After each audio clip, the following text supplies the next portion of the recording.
Bienvenue, Infilami est un Infinix Hot 50 et aujourd'hui je vais procéder à un déballage. Nous allons également jeter un rapide coup d'œil à l'appareil, à ses spécifications, à la qualité de sa fabrication et je vous donnerai simplement mes avis et impressions générales sur l'appareil lui-même.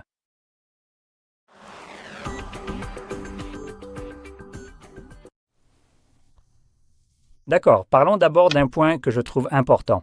C'est le fait que je ne suis absolument pas sponsorisé par aucune des entreprises dont je parle ici, jamais. Donc ce que je vais dire ici à propos de cet appareil sera strictement mes opinions et mes premières impressions sur l'appareil. Et elles ne sont absolument pas influencées par un quelconque parti pris ou par une quelconque entreprise. Donc, maintenant que cela est dit, passons directement au sujet. Et on peut commencer tout de suite en prenant un marqueur et en corrigeant quelques bêtises ici, à savoir cette absurdité juste là. Donc cela vous indique qu'il y a un 128 gigaoctets de stockage, puis 16 Go de RAM, et ensuite ils ont le culot de vous dire que c'est 8 plus 8 de RAM. Bon, c'est complètement inexact. Parce que par exemple, ces 8 gigaoctets ne sortent pas magiquement de nulle part. Ce n'est pas Poudlard, ce n'est pas une putain de baguette magique, c'est un téléphone, et il obéit toujours à la logique normale. Donc, laissez-moi corriger ça pour vous.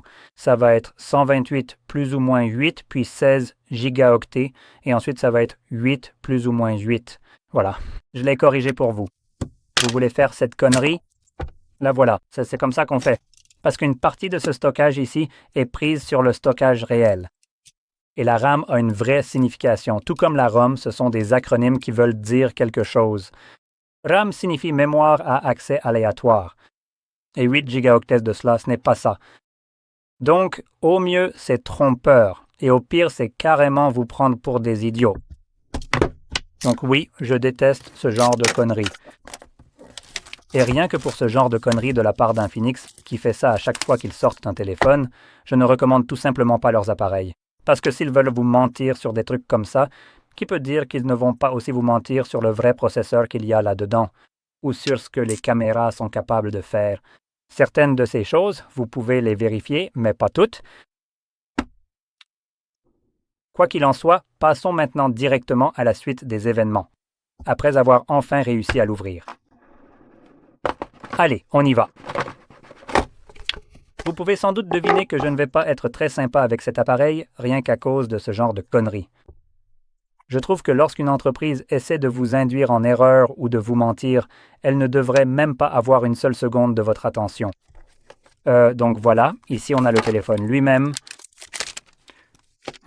Quelque chose de vraiment spécial. Je le pose simplement et je passe à autre chose. La paperasse, une coque en silicone juste ici, transparente. Et assez étonnamment, on a bien un chargeur cette fois. Ce chargeur fait 18 watts, c'est pas mal. On a aussi des écouteurs inclus. Mince, je n'en ai pas vu depuis, genre mon téléphone, c'était quoi déjà? Le 3GS? Ou avant?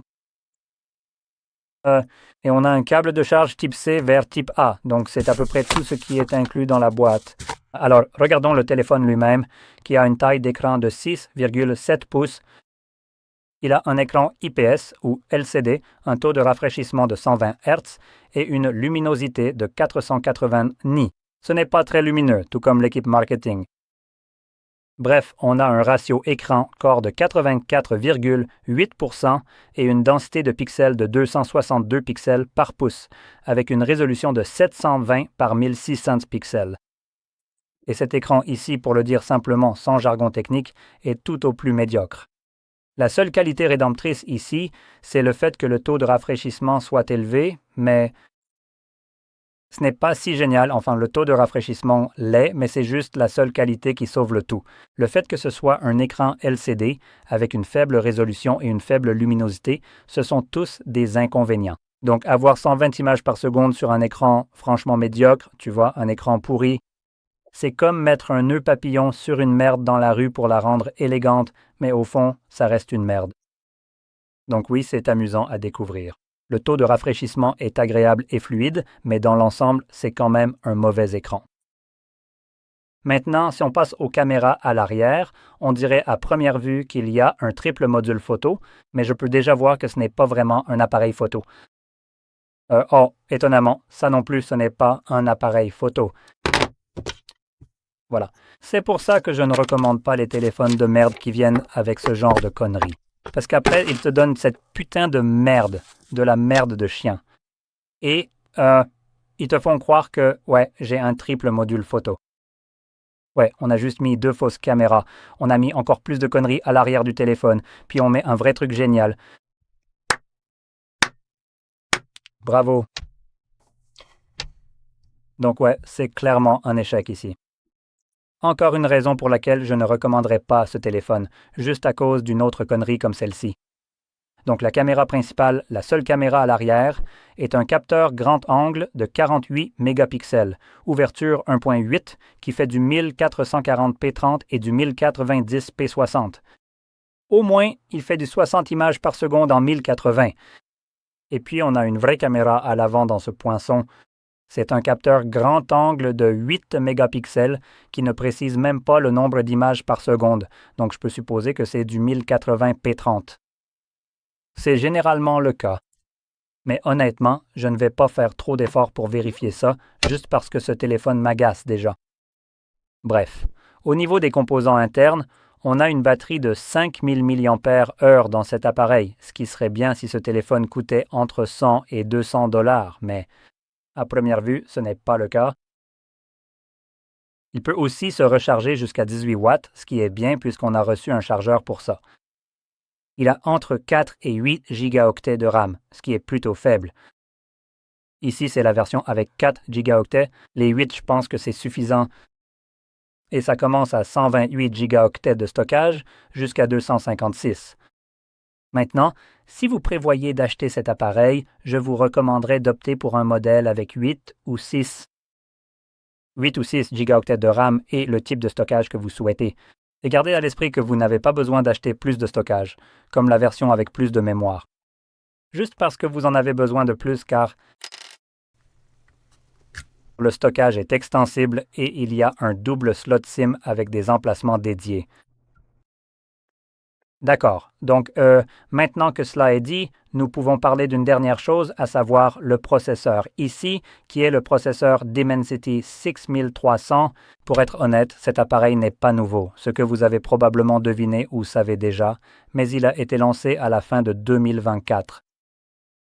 Nous sommes au début de 2026, donc j'arrive peut-être un peu tard sur ce sujet. Mais si vous cherchez à acheter cet appareil maintenant, il existe de bien meilleurs appareils à un meilleur prix et offrant un ensemble bien plus intéressant que ce que nous avons ici. Et je vais vous en recommander quelques-uns. Selon ce que vous recherchez, que ce soit moins cher ou plus cher, sachez que dans les deux cas, qu'il soit moins cher ou plus cher, ce sera mieux que ce que nous avons ici. Voilà donc, en gros, les caractéristiques techniques de cet appareil. Maintenant, en ce qui concerne la qualité de fabrication, on a ici une conception entièrement en plastique, à l'exception de l'écran, dos en plastique, cadre en plastique. Le capteur d'empreinte digitale se trouve sur le côté, ici, et fait également office de bouton d'alimentation. Les boutons de volume sont juste au-dessus, rien en haut. Le tiroir SIM et SD est sur le côté supérieur gauche et en bas. On retrouve la prise casque, puis le microphone, le port de charge USB-C et la grille du haut-parleur, et c'est à peu près tout. Alors, et maintenant, ce que je recommanderais à la place de celui-ci, en tenant compte de cet appareil au moins.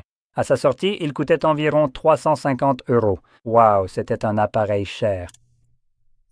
Laissez-moi vérifier rapidement à combien il se vend actuellement.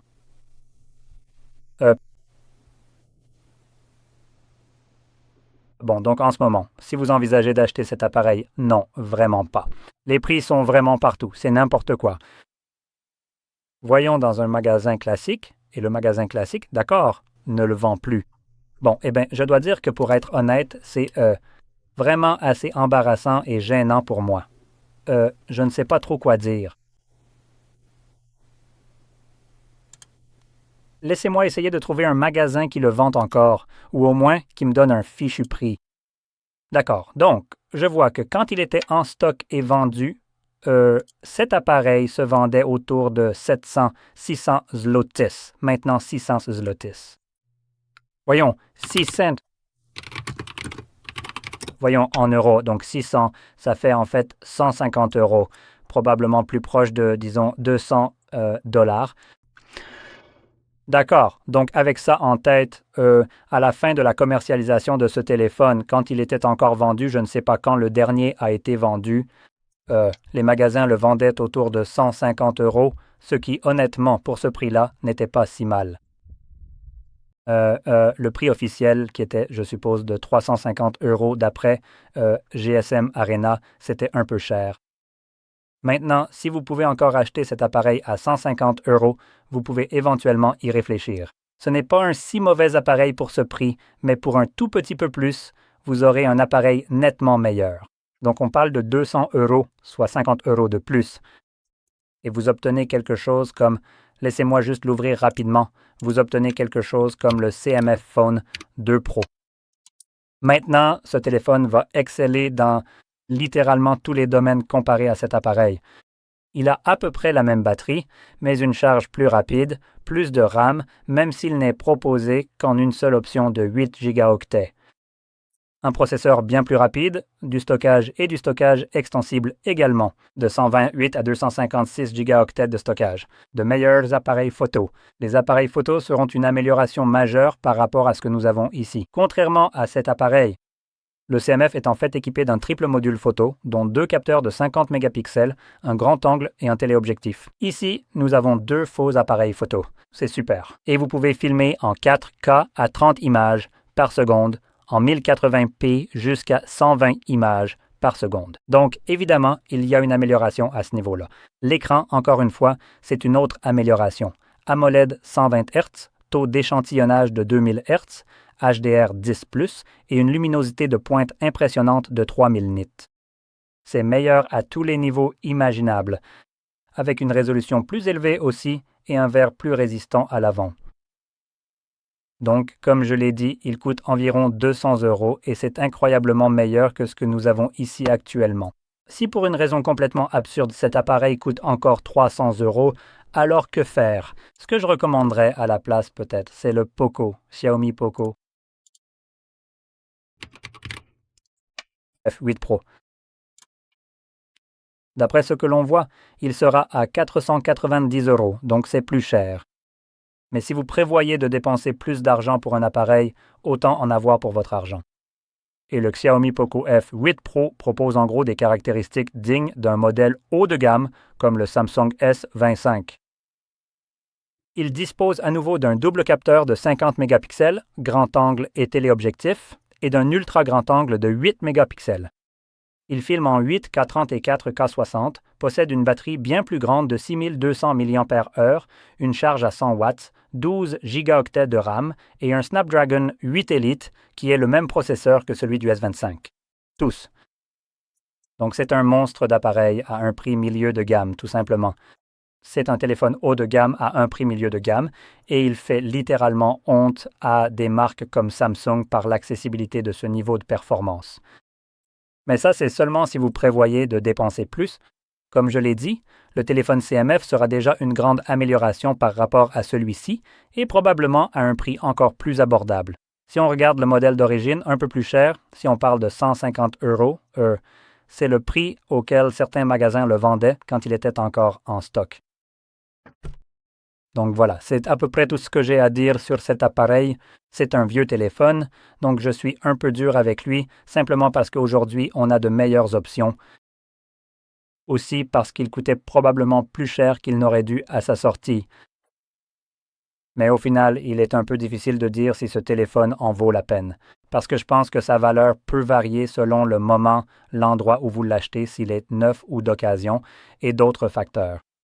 Mais en général, si vous avez le choix entre ce téléphone ou peut-être opter pour le CMF, je pense que le téléphone CMF sera bien meilleur. C'est aussi un appareil plus récent, ce qui signifie que sa durée de vie sera plus longue. D'après GSM Arena, il est indiqué qu'il recevra 3 mises à jour majeures d'Android à partir d'Android 15. Donc, il lui reste en fait 2 mises à jour Android supplémentaires au passage. Donc, 2 années de support supplémentaire. Alors que pour celui-ci, je ne suis pas sûr qu'il reçoive encore du support. C'est donc un autre point à prendre en compte selon ce que vous valorisez. La sécurité de votre appareil, cela deviendra important pour vous. Comme je l'ai dit, il est un peu plus difficile de donner un avis sur cet appareil en particulier. Si cela en vaut la peine pour vous, si le prix, même s'il est plus bas, justifie de le choisir ou non. Personnellement, je recommanderais généralement de dépenser un peu plus pour ce téléphone CMF, tout simplement parce que, comme je l'ai dit, c'est un téléphone plus récent, il bénéficie d'un meilleur support, il est bien meilleur à tous les niveaux. Donc, littéralement, tout ce à quoi vous pouvez penser est un avantage. Et vous n'avez qu'à payer environ 50 € de plus en supposant que vous l'achetiez neuf. Si vous l'achetez d'occasion ou s'il y a une promotion, qui sait, vous pourriez l'obtenir au même prix que celui-ci. Du moins d'après les prix que je vois. Donc cela dépendra beaucoup de ce que vous recherchez, de votre budget et des circonstances. Donc comme je l'ai mentionné auparavant, je recommande CMF non pas parce qu'ils sponsorisent ou quoi que ce soit dans ce genre, ce n'est pas le cas. C'est juste un téléphone que je pense sincèrement être vraiment pas mal. C'est un bon téléphone, il fonctionne bien et c'est pour ça que je le recommande. Et j'accorde de l'importance à la valeur du téléphone, c'est-à-dire à ce qu'il offre pour le prix qu'il coûte. Et c'est un peu ma stratégie de base pour recommander des appareils. S'ils proposent un bon ensemble à un prix abordable, s'ils offrent plus pour ce prix bas que d'autres appareils, alors ils valent vraiment la peine d'être recommandés. Voilà un peu d'où je viens. Bref, voilà. Cela étant dit, j'espère que vous avez trouvé cela très utile. Et si c'est le cas, n'oubliez pas de liker, de vous abonner et merci d'avoir regardé.